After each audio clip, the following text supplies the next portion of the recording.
Morning guys, welcome to my channel.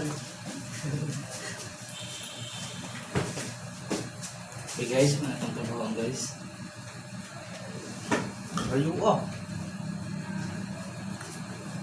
October 12, 2020 sa Puntalis. Okay, atong mga itong buwan. Itong trabaho. Ayo ka do.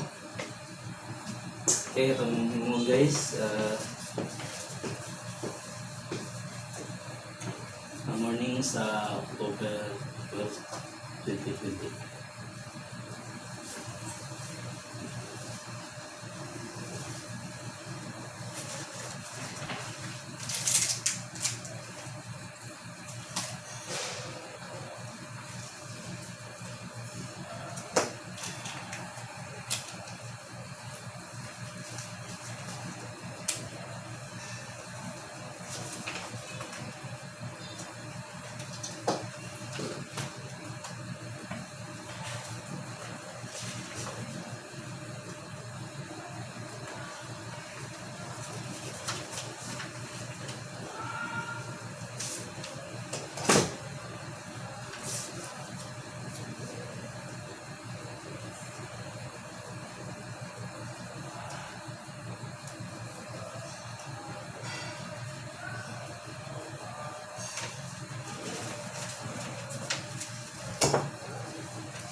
So mana siya guys, mana si Francisco Pepe.